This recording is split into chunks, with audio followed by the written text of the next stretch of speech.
चलिए एक क्वेश्चन हम लोग और डिस्कस करते हैं। और क्वेश्चन क्या है जी, पढ़ते हैं हम लोग। देखिए क्वेश्चन क्या है, define a conditionally convergent series. मतलब एक डेफिनेशन भी छोटा सा देना है, हम समझा देंगे, बाकी क्लासेस में डेफिनेशन बताया गया है, उसको आप लोग वहाँ नोट से देख लीजिएगा, डेफिनेशन भी इसमें लिखना है।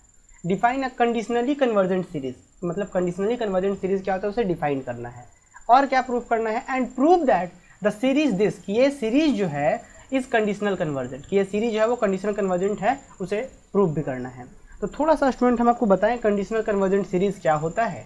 देखिए कंडीशनल कन्वर्जेंट सीरीज और एब्सोल्यूट कन्वर्जेंट सीरीज दोनों चलिए हम लोग डिस्कस कर लेते हैं। देखिए सबसे पहले तो आपको पता होना चाहिए कि सबसे पहले आपको पता होना चाहिए अल्टरनेटिंग सीरीज क्या होता है। अल्टरनेटिंग सीरीज का अर्थ ये है कि जैसे वैसा सीरीज जिसमें प्लस माइनस जाए, एक पहला टर्म पॉजिटिव, दूसरा नेगेटिव, फिर पॉजिटिव, फिर नेगेटिव, इस तरीके से जो प्लस माइनस करके टर्म्स जाते हैं तो इसे हम कहते हैं अल्टरनेटिंग सीरीज। ठीक, अब स्टूडेंट मान के चलिए कि कोई एक अल्टरनेटिंग सीरीज है जो क्या है, कन्वर्जेंट है। ध्यान दीजिएगा क्या है वो सीरीज, कन्वर्जेंट है, कि अल्टरनेटिंग सीरीज कन्वर्जेंट है। अब उसके बाद स्टूडेंट मान के चला जाए क्या, कि अल्टरनेटिंग सीरीज में मॉड लगा दिए। ठीक, मॉड लगा दिए मतलब जी जैसे अभी टर्म्स क्या था, सब पॉजिटिव नेगेटिव चल रहा था, तो उस केस में सीरीज क्या था, कन्वर्जेंट था।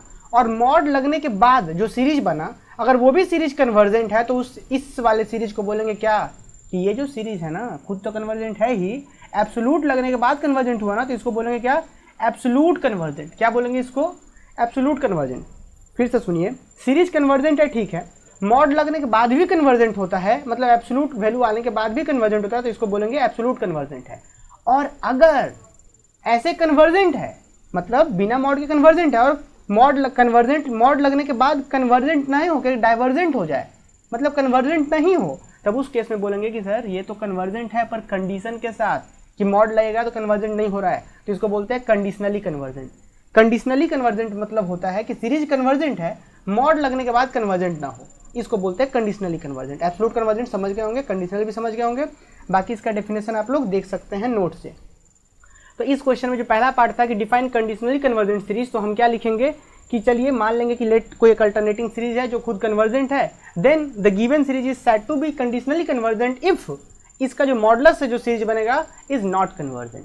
समझे, डेफिनेशन खुद से भी लिख भी सकते हैं। बाकी ये जो सीरीज यहाँ पे दिया हुआ 1/√1/2 1/√2 + 1/√3 - 1/√4, देखिए अल्टरनेटिंग सीरीज है, ये सीरीज कंडीशनल कन्वर्जेंट होगा, मुझे प्रूव करना है।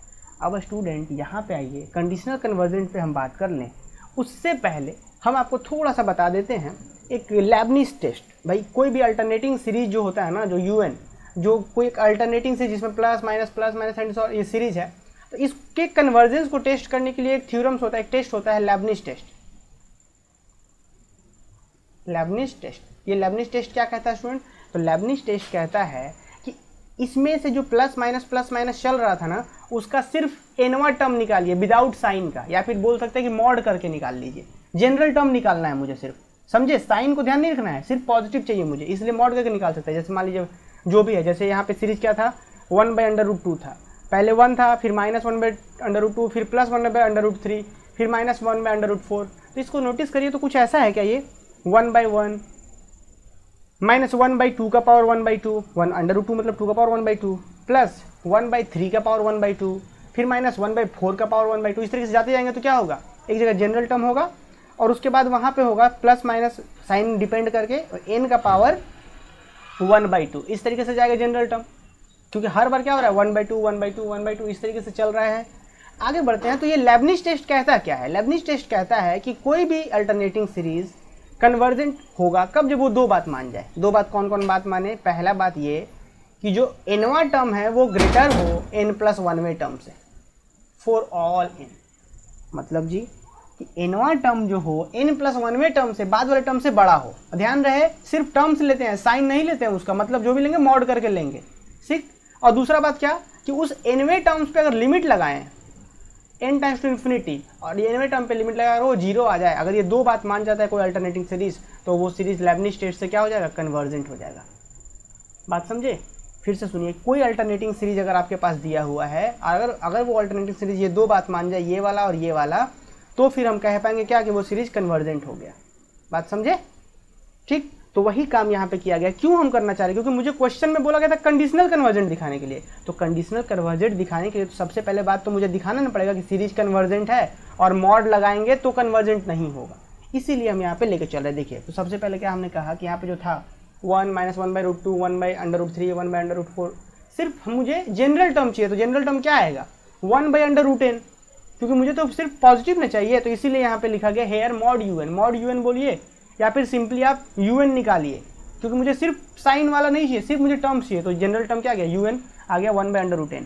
और मॉड √UN+1, क्योंकि दो लेबनिज टेस्ट के लिए मुझे दो चीज़ में टेस्ट करना पड़ता था, तो वही चीज़ है। UN+1 भी निकाले तो क्या आएगा? 1/√n+1। अब नोटिस करिए स्टूडेंट, ये UN+1 यहाँ पे जो है ये देखिए यहाँ पे UN+1 ये है और UN ये है। UN मतलब सिर्फ √n है और यहाँ पे n+1 है, तो भाई यहाँ तो कम ना जगह डिवाइड हो रहा है, तो जो UN है क्या होगा? UN+1 से बड़ा होगा। देखिए बात को समझ, जैसे मान लीजिए कहीं पे लिखा हुआ है 1/5 और लिखा हुआ है कहीं पे 1/8, तो बड़ा कौन होगा? जिधर कम जगह डिवाइड हो रहा है, इसमें कम जगह डिवाइड होता है, UN में कम जगह डिवाइड होता है, तो बोल सकते हैं कि UN जो वाला जो होगा वो बड़ा होगा फॉर ऑल n।